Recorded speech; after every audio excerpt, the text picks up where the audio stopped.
Congress in Atlanta. It's all brought to you by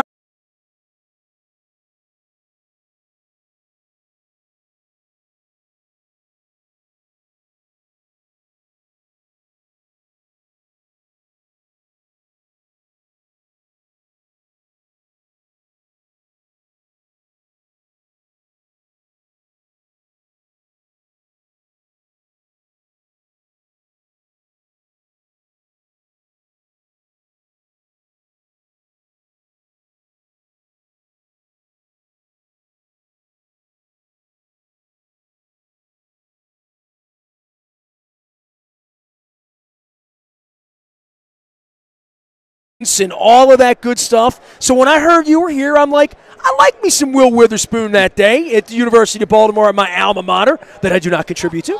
And I figured I'd have you on. So you're here for Fastport, but I just wanted to say, what's up, man? It was fun meeting you years ago. Always. And I remember you being the kind of fella that I would love to have on the program to talk about life. We always stay in touch. Somehow or another, we always catch up. We wind up, in the same place, same time. So here we are.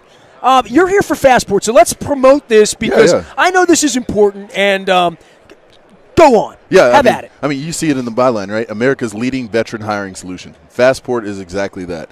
It connects veterans and their families to job opportunities. I mean, through technology, putting a portal on. I mean, it is the, let's call it the Indeed.com for the military, right? Like, that is a great standpoint for it. And these veterans can not only utilize it when they're transitioning, but let their families utilize it when they're moving and transitioning to another station, another TDY moment, what's happening and how their families are going to move. Whenever they get moved around, that's a great point for them to start. I mean, we always see discounts, and you get a deal if you're a veteran. You see discounts and everything else. But this is real. This is a job opportunity. And of course, when you're walking away, it's very similar to professional athletes. You walk away from this great core group that you've got, and you're not really part of it so much. Yeah, these are the only people you know. Exactly. To some degree. It's your locker room. Well, if you're in the military as well, you've been displaced like a football player. Oh, no one joins the military and gets to stay home. 100%.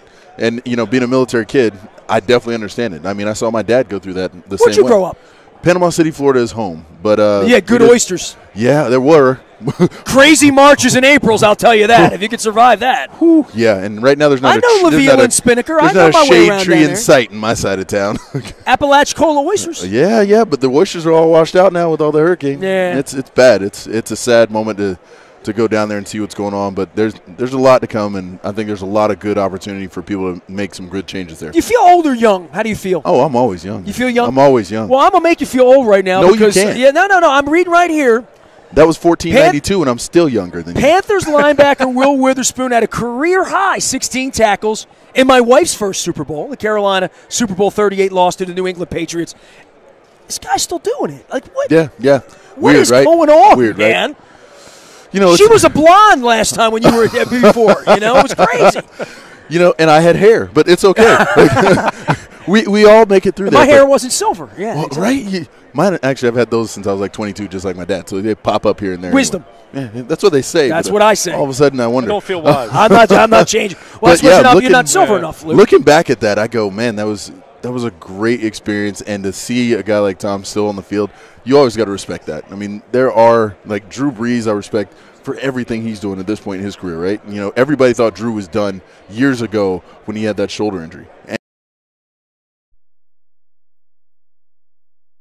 He's setting another record. Tom is kind of very much the same. When he had that knee injury, it was like, oh, is Tom's career over? Is this it?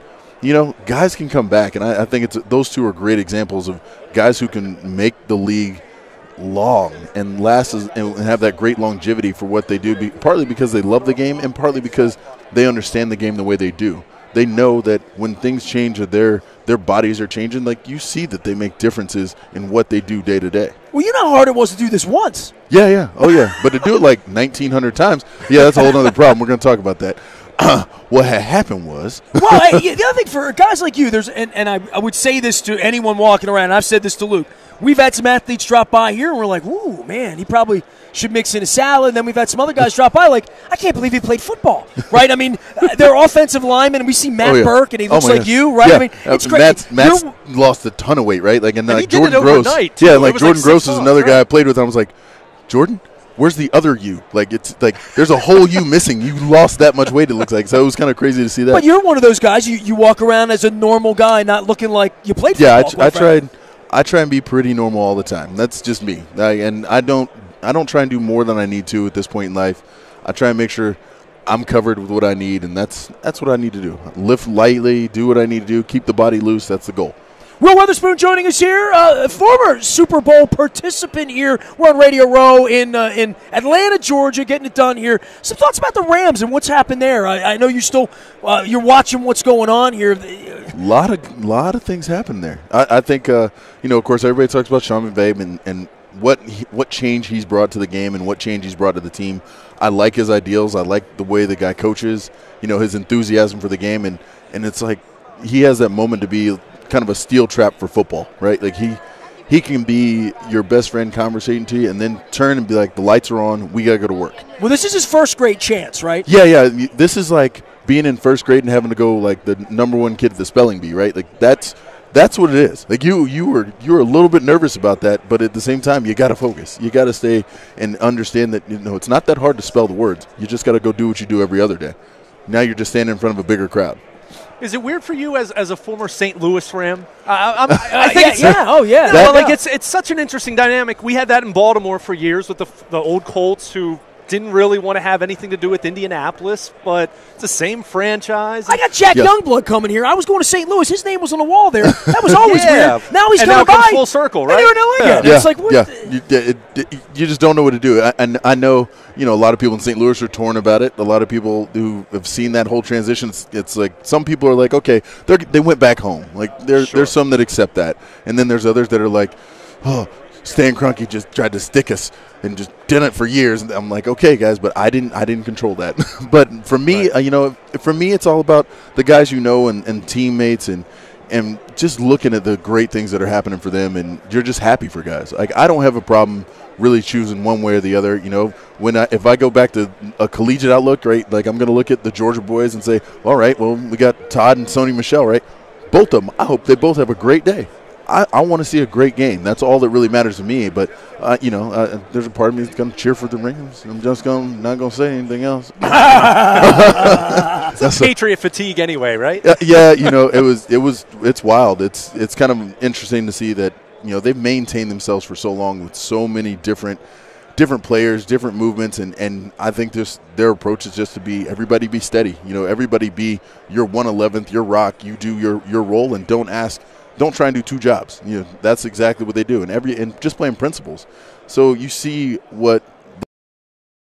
I think they've done a really good job of choosing their personnel. I think the Rams at this point have put personnel in place to be successful, to get. Well, they took advantage of having a quarterback on a cheap contract. Yeah. Oh, well, you better. That's how they built that defense. If you're not taking advantage of that point, what are you doing? You're not playing this game in the league. I mean, a scary thought I hate to say it, but, with Alex Smith going down with his injury, what position that put, the Redskins in. I mean, they're sitting in trying to figure out what they're going to do with a $20 million cap hit and potentially a guy who's not going to see the field.